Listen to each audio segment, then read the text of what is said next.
Welcome to Energy Talks, part of the Kenya Civil Society platform's Uliza Usichezwe talks on the broad sector of energy, oil and gas. And this is our third episode. And for today's episode, we have with us Faith Alubbe. Faith Alubbe is the current chair of the platform, but also the executive director of the Kenya Land Alliance. Karibu, Faith. Asante sana, Charles. It's a pleasure to be here. So today I just wanted to have a conversation. I think to start off with, when people think about oil and land, people don't necessarily make the big connection between those two. So I wanted to start off there. But first, before that, let's just start with, tell us more about Kenya Land Alliance. Mm-hmm. Thank you very much, Charles. Kenya Land Alliance is a membership organization that was started in 1999. It was started because there was no coordination or an organization that can organize organizations that worked on land justice. So its main mandate is to bring together actors that work around different aspects of land justice. So from 1999, some of our successes include the lobbying of the National Land Policy, the adoption in 2009, the adoption of the Chapter 5 of our Constitution, the adoption of subsequent enabling laws.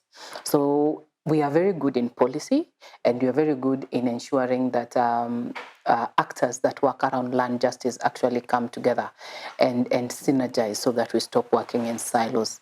That stretches the resources that we have, and it always brings that innovation.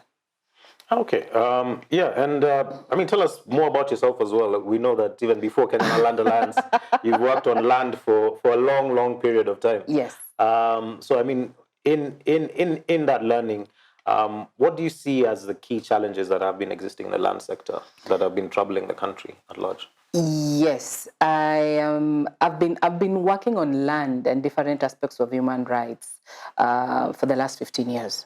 I've worked at the Kenya Human Rights Commission for 7 years, and before the Kenya Human Rights Commission, I was working at the Federation of Women Lawyers.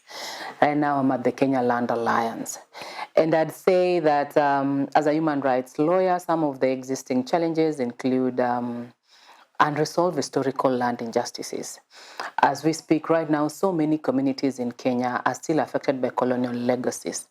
And most of these policies were so skewed to the extent that these communities have never been able to really recover.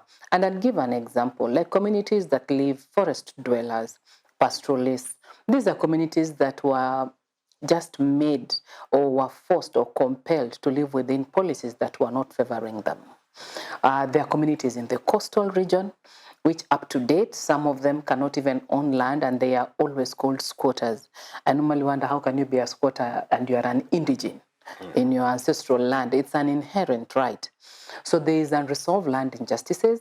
There's the issue of abuse of office by most, especially officials in land offices. You get that since they know maybe a mega project would be passing through an area, they buy land, they speculate. So the communities that are living around those mega projects rarely understand why are we selling land? And then, they buy land for, like, let's say, very cheaply and then sell it very expensively at the expense of the communities. I'd say the third challenge has to do with access to information, especially around concessions and contracts, and even the production sharing agreement, like in the case of Talo. The lack of access to proper information for communities also limits public participation. They do not know how to engage with the process. And that then, in effect, makes them defranchised even before a project starts. So it's by design. Yeah. And I'll even give an example. When you're talking about, let's say, let me give an example of an extractive community, like, let's say, Kwale. They do not understand the terms and conditions that are contained in the contract between the government and Base Titanium. So, in essence, the community cannot demand for rights that they do not know. And then there's that aspect of balancing between disclosure and brevity of contract.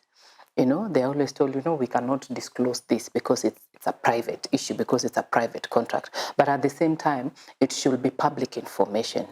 And then I think the last big challenge is legal literacy. Legal literacy, because of the multiplicity of laws that exist in our country. You get that land is multifaceted. Yeah. It has so many spheres and it affects so many, it has interlinking rights. So very many people, especially communities, are not legal literate in order to be able to claim their rights across the laws. Yeah. So off the top of my mind, I think those ones. Okay. And so I want to bring you back a bit towards, especially on oil and gas, because what we are finding increasingly is that oil, these resources or these natural resources, are found in very far-flung areas. Areas, again, which are, in some instances, like you mentioned, pastoralists, or indigenous people who have not been integrated into the main economy. And so, in your opinion, I mean, do you see this as is it an opportunity for them? Is it a blessing for them because now they've been left out of the main economy? They're suffering high rates of illiteracy or rates of I think like you mentioned also. Education. The education quality, their health outcomes. So they're sort of suffering already. Are these natural resources going to benefit them in the long run, or are they going to just pile on more misery to them? I'd say we need a lot of organizing around that, because according to Article 61 of our Constitution, land is classified into three: community lands, private lands, and public lands. And the biggest chunk of our land in Kenya falls under the communally held lands. Those are the places you're calling far-flung. 70%, almost between 65 and 70% of our lands are communally held lands. Yeah. So for the longest time, they were under the group ranches regime, the Group Ranches Act of 1980, or the trust lands. But with the enactment of the Community Land Act of 2016, the Group Ranches Act was repealed, and the Trust Lands Act was repealed. So these communities should register their lands afresh under the Community Land Act of 2016. So there's a challenge there because it is self-resourcing. And these communities, they manage their natural resource.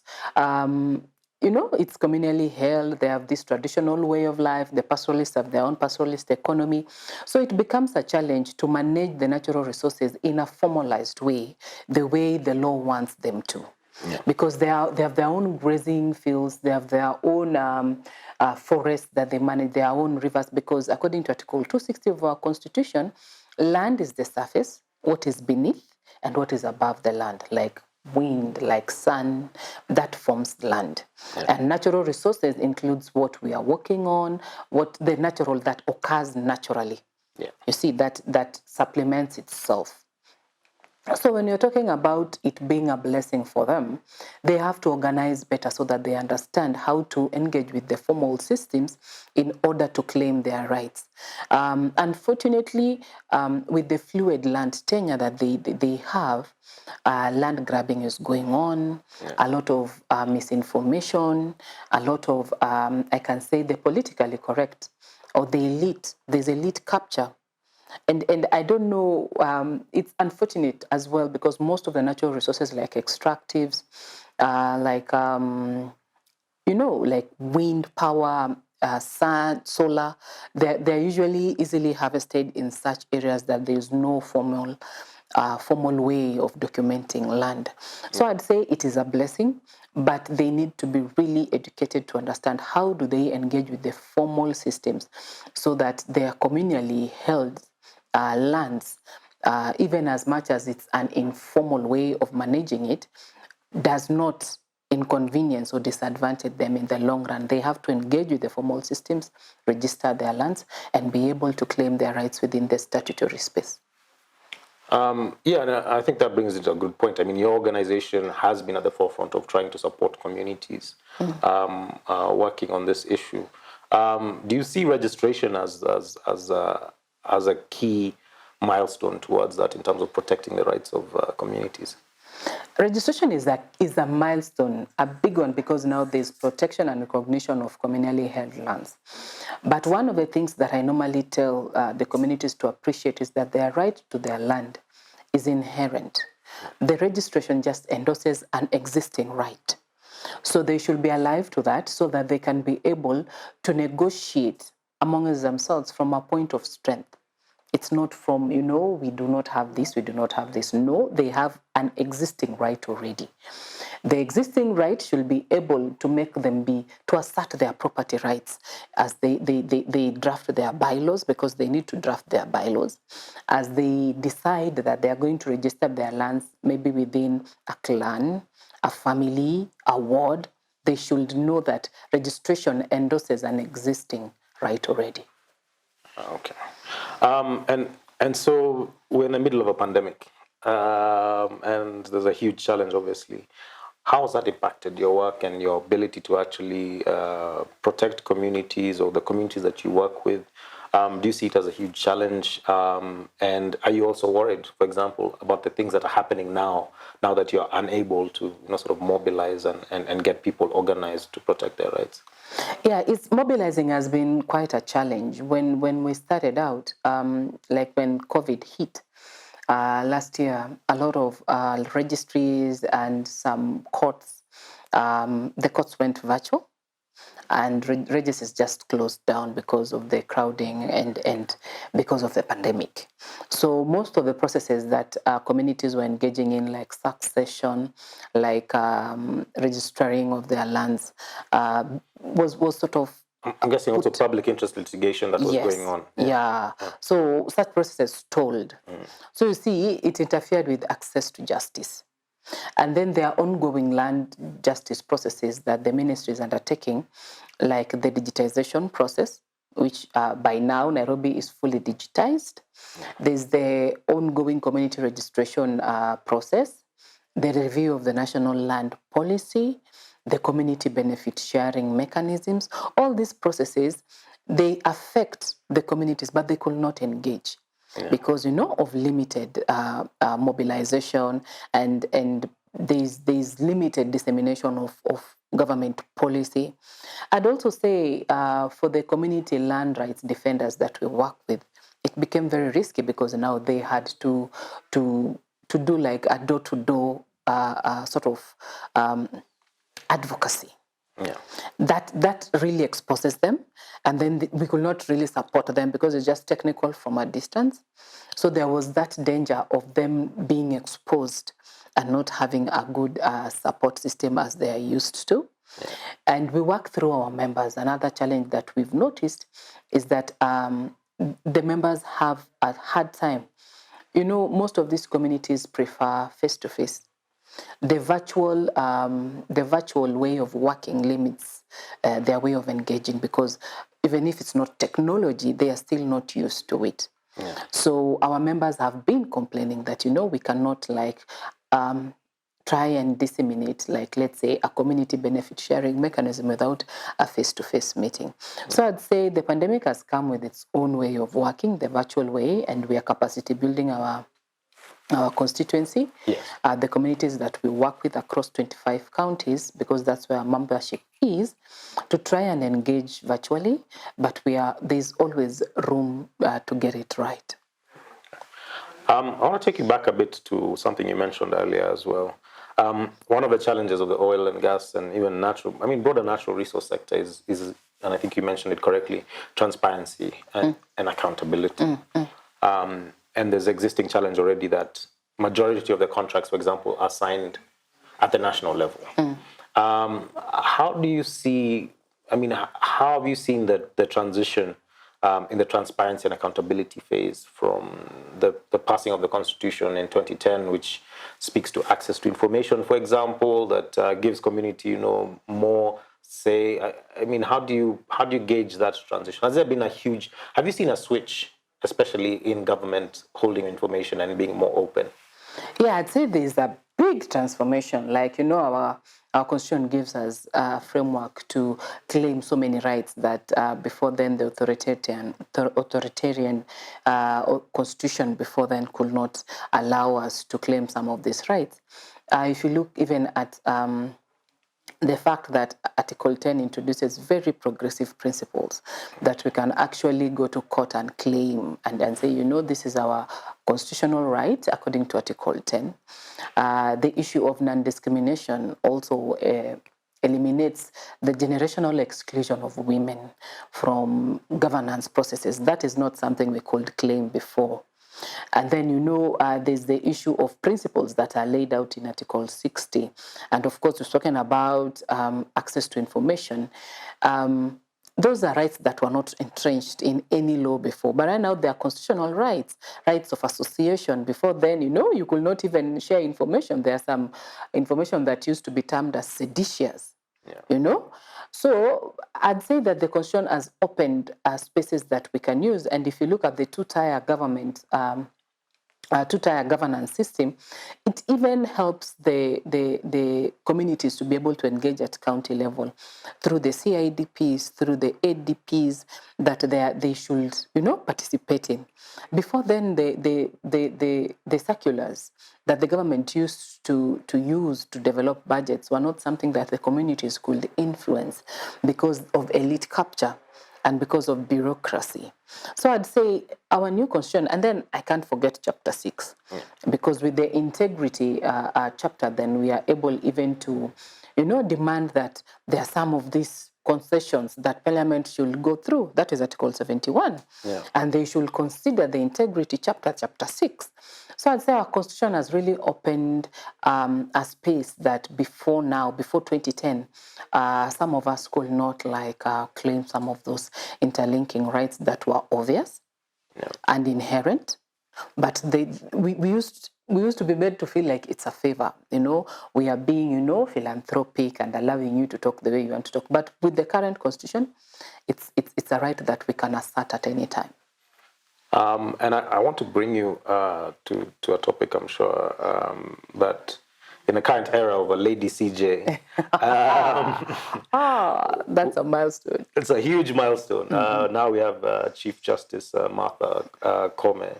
And I know women are impacted, especially when it comes to the land issue.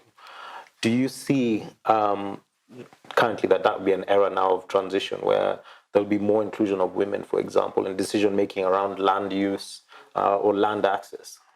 Yes, it's a big milestone. Her nomination, it's something that I hope will be endorsed. And women, we cannot hide our joy, That's the epics of the judiciary. I'd say it's a big milestone, considering even her, she's been a human rights champion for 35 years. So having someone in that position who understands the rights discourse, who understands human rights as an inherent discussion for Kenyans, I think it will go a long way, not only for women, but the Kenyan community. And we hope that women would also be able to benefit more, because now she worked for FIDA for quite a while. So she understands that discourse. And she used to work when it was really, really tough, when patriarchy was the order of the day. Yeah. So we hope that her being there would be able to open spaces. And for some of us, now we are happy because it's a beaten path. Yeah. We will just, follow. Because it's beaten. She's already beaten the path for young women that are coming after her. Yes. Yeah. And so now to the land question and the women impacts on, I think you understand, one of the biggest challenges is also just getting women in decision-making spaces. And so even when concessions, for example, for oil and gas exploration, a lot of women are not consulted. How can we ensure that at that local level, the decision-making process improves in terms of access for women? Yeah, women are never really included in most decision-making processes because of culture, tradition. But our constitution is very clear in Article 2.4 that, retrogressive culture should not be practiced. only norms that adhere to our grand norm should be adhered to. So norms like discrimination, norms like, threatening and stigma and ostracization, those are some of the norms that our constitution discourages. Yeah. And you get that Article 2.5 and 2.6 further include international instruments like CEDAW, Maputo Protocol that are very progressive when you're talking about women's rights. And Article 2.5 and 2.6 includes them in our laws. So that has gone a long way in ensuring that women are included in decision-making processes. And one of the things that we keep on saying as Kenya Land Alliance is that we should also look at the exclusion, generational exclusion of women as a justice issue, because women form half of the population of Kenya. When you exclude half of the population from decision-making, that is an injustice. Yeah. So it is a justice question that should be addressed as such. So I'd say some of the ways we can include women in decision-making spaces from community level is to organize them better and to ensure that they are included even in traditional decision-making spaces right from community level. Enforcement of the law is quite important, because you get patriarchy even affects the officers that are working at community level. You get a chief just allocates himself the role of, being as a land agent. So every widow who's pursuing the succession process, you get that a chief now allocates himself a role that he does not have in the law. Yeah. Oh, you want to sell? Oh, I can sell it for you. That's not a role of a chief. Yeah. A chief is just to, endorse the fact that this widow belongs to that community. The second one is the addressing of culture and patriarchal practices, even at the earliest, manifestation of such. And that would be maybe by ensuring that the 2/3 gender principle is observed, no matter the committee. Every natural resource committee, when you're talking about forests, when you're talking about water management committees, when you're talking about land committees, when you're talking about community land committees, women should be encouraged to be part of it. Yeah. And then outreach and awareness cannot be understated, because that legal literacy that I spoke about still affects a lot of women. They need a second party to read for them contracts.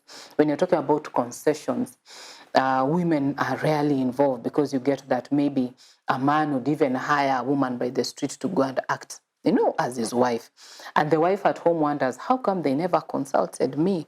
But if she understands that this is the cycle and she can read for herself, it becomes easier for them to engage.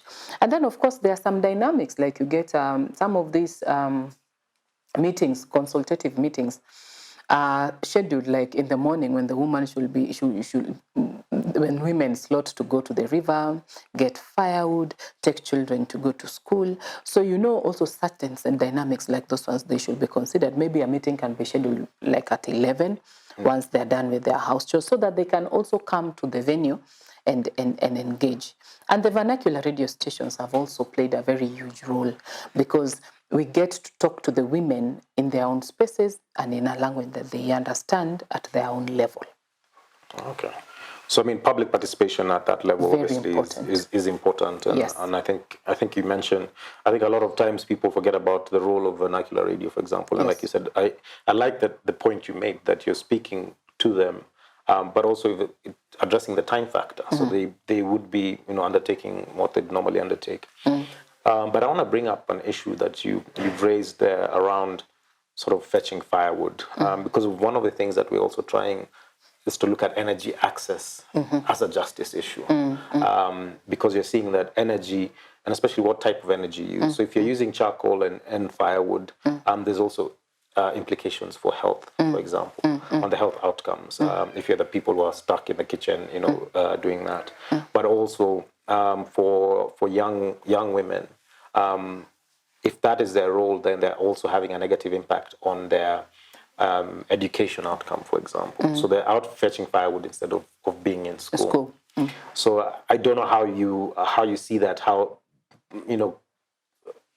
pushing forward this idea that energy is also sort of a justice issue in terms of access to different outcomes. Yeah, energy is a justice issue, considering that a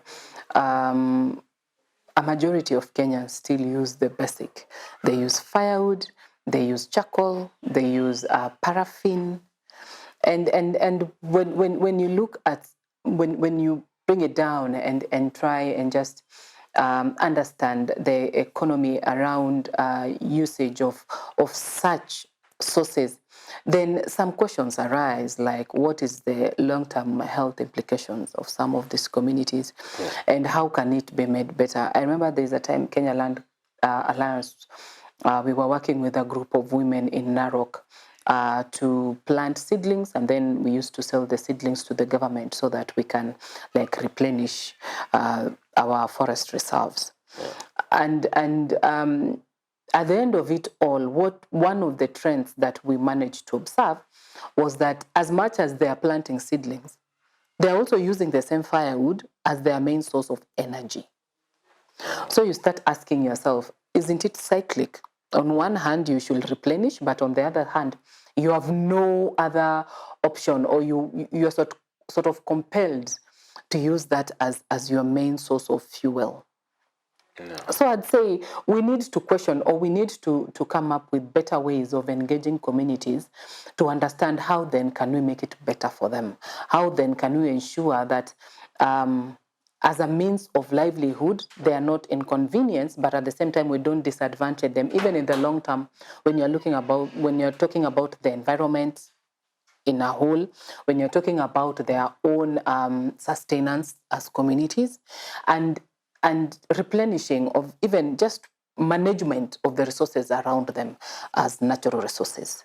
So it's a justice question. Oh, fantastic. And I think that's a good place to sort of end. And I mean, to thank you, first of all, for joining us on Energy Talks. I don't know that there's any other broader additional issue you'd like to bring to our attention. It's been a pleasure, and hope I've shared my thoughts and they'd be able to educate as we disseminate. But the most important thing, as I always say, the community should not abdicate their right to demand for accountability to NGOs or to organized communities. Every other community member has a right to demand for accountability in any space that they are in. Thank you, Faith. And on that note, thank you for joining us on Energy Talks. Thank you.